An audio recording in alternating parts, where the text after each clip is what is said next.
Hi there. My name is Trisha Dunn, and I am an ACT certified educator. And today we're going to be going through the answers that I know you've been waiting for since these questions were dropped in the group and on the fan page at the beginning of the week. So, Follow Up Friday, here we go. I'm going to go through the answers of these questions.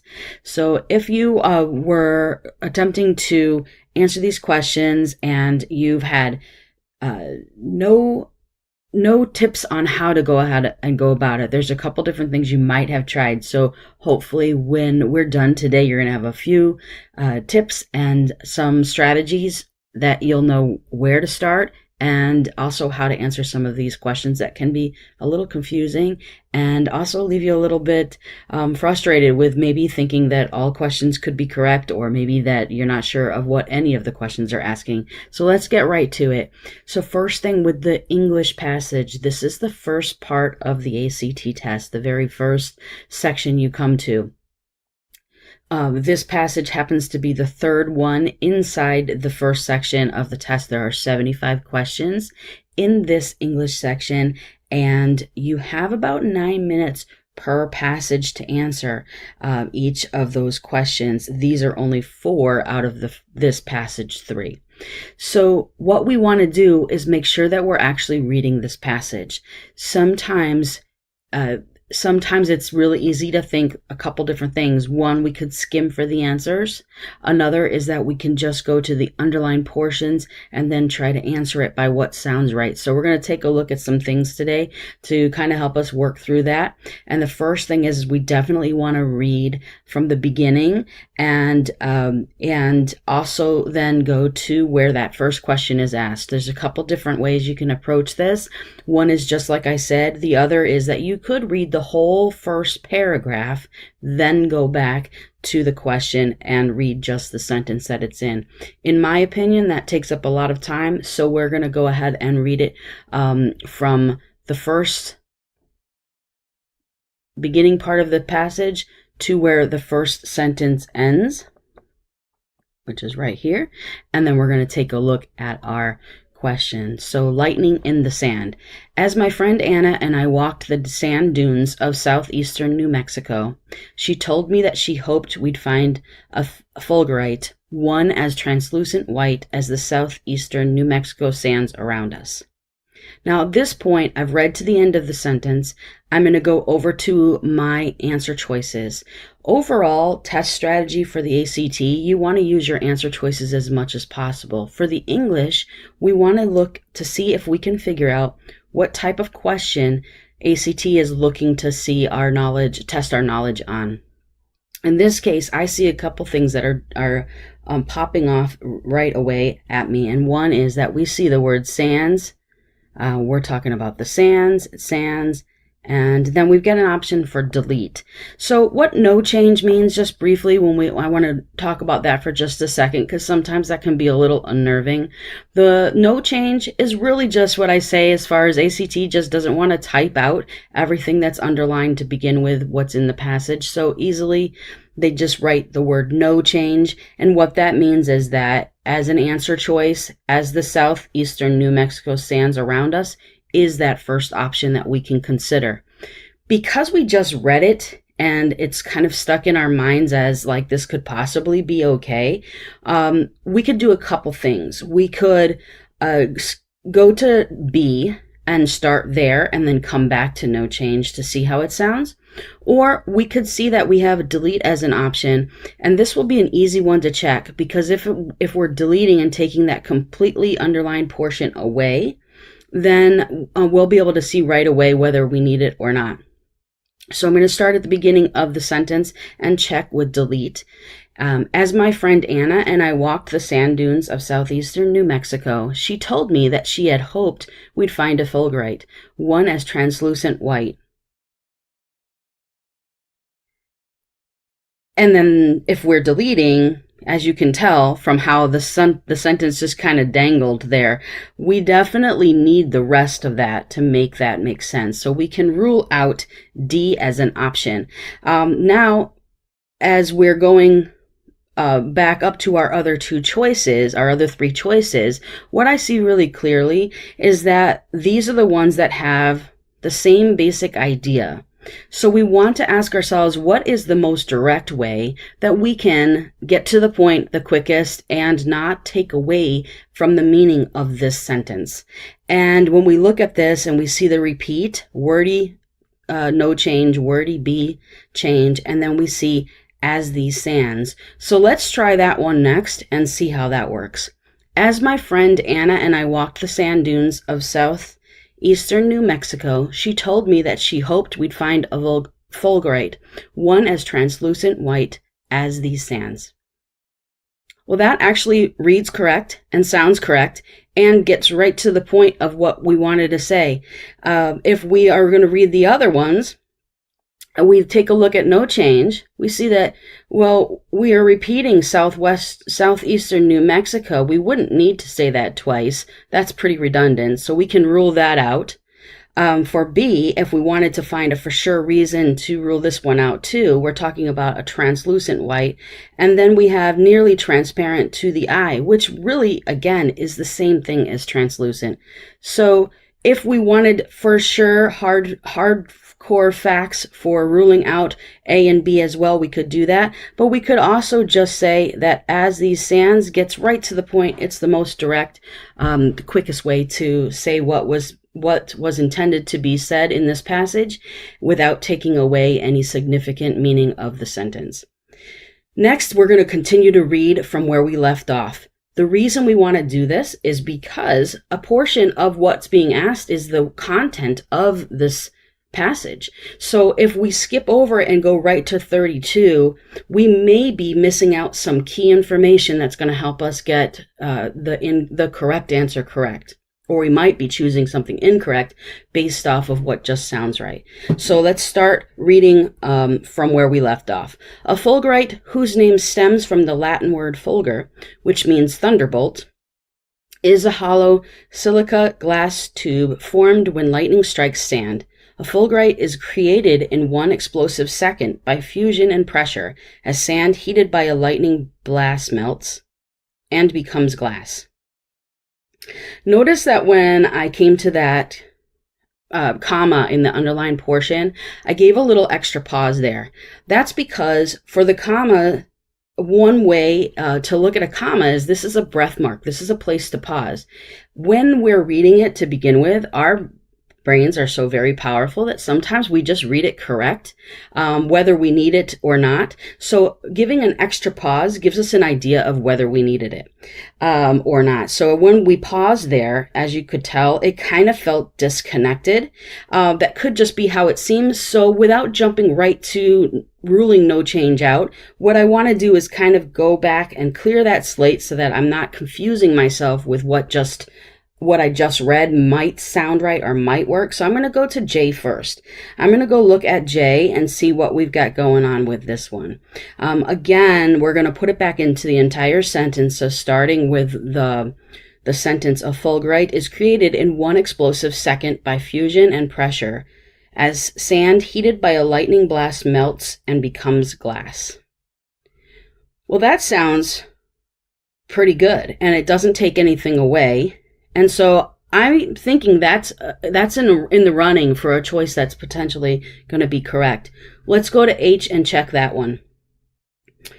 A fulgurite is created in one explosive second by fusion and pressure as sand, heated by a lightning blast, melts and becomes glass. So when we read it like that, we would probably be asking ourselves, why would we want to have a pause between sand and heated? And the answer is we really don't. So, and also, as we can hear when we were reading the comma before the and, we wouldn't need a comma before the and, one, because this isn't a independent clause coming after melts. It's also not a list. What we're doing is combining the melts, a verb, and becomes a verb. So we would not have the comma there, so we can rule out H. Going to G as an option, a fulgurite is created in one explosive second by fusion and pressure as sand heated by a lightning blast melts and becomes glass. So the question would this be is that part in the parentheses important? Is it something that's needed in this message?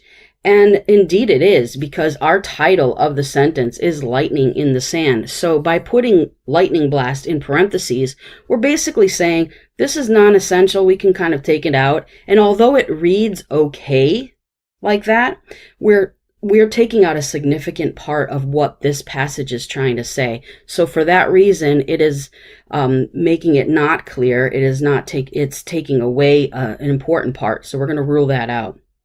Coming back to no change, now we know we've already talked about the comma before the and so we can now say, yeah, that's not going to be correct. So our correct answer is J. I'm going to read it back one more time just to make sure that we've chosen the correct answer. A fulgurite is created in 1 explosive second by fusion and pressure as sand heated by a lightning blast melts and becomes glass. With reading this again into the entire sentence, now I can say, that is correct. That's the one that flows the best. That is the best, most direct choice. Moving on to question 3. Now, where we stopped with glass, we can just pick up right from the sentence right after that sentence that we just finished. Commonly called petrified lightning, a fulgurite places the shape of a miniature lightning bolt into the earth, often branching deep into the ground. Now we come over to question 33. Again, I'm going to use my answer choices to kind of direct me as to what type of question is ACT looking to see my knowledge on. And based on these questions, I'm looking at no change. It's the word places, B, C, and D. Those are all types of verbs, sketches, burns, and sends. And so I'm thinking this is a type of word choice type of a question where I'm looking to see what best word am I going to choose. So now I want to look into the question. Now these questions that always start off with which choice, if you've done any practice with ACT, these are scattered throughout the English passage section, and they always start off with which choice, and then it'll give you some description in the question. For these, you're going to want to read really carefully and pick out some keywords so that you can see which one is going to be the best choice, because honestly, all 4 of them could sound right or could possibly be even correct in some sentences, but only one is going to specifically meet the criteria for what's in question 33. So which choice best builds on the preceding sentence? So here's one thing. 1, it has to build on the preceding sentence, the sentence that came before, by emphasizing the dramatic nature of a mark of the fulgurate leaves on the earth. So we're looking for one that's going to clearly give us the way that dramatic nature is being left on the mark on the earth. So looking at no change, reading the word places, commonly called petrified lightning, a fulgurate places the shape of a miniature lightning bolt into the earth, often branching deep into the ground. Well, again, that sounds okay, but we're looking for the one that's going to specifically talk about how nature is going to dramatically put that mark onto the ground. Places is really pretty vague, so that's not going to work for this choice. What about sketches? So for sketches, going from the preceding sentence, a fulgurite is created in 1 explosive second by fusion and pressure as sand heated by a lightning blast melts and becomes glass. Commonly called petrified lightning, a fulgurite sketches the shape of a miniature lightning bolt into the earth, often branching deep into the ground. Sketches does not really portray that emphasis on what actually nature is doing. That would be more of a surface thing, where this is saying it's going to go deep into the ground. So we can rule out sketches. That does not meet the criteria for what we're looking for to answer this question. What about burns? A fulgurite is created in 1 explosive, okay, so that implies burning. Second, by fusion and pressure as sand heated, again, yes, burning, by lightning blast melts and becomes glass. Sounds a lot like burning to me. Commonly called petrified lightning, a fulgurite burns the shape of miniature lightning bolts into the earth, often branching deep into the ground. As we can tell, this is probably the best choice, but because we have one more, just to make sure, I'm just going to look at this one real quick. It's the word sends, and I don't even really need to look at that one because I know that that doesn't really match up with what was preceding, and also it doesn't really talk about the what nature the mark is going to be left on the earth. So we can confidently choose C as the answer. Our final question, number 34 for today, and I hope that you have picked up a few tips on these questions.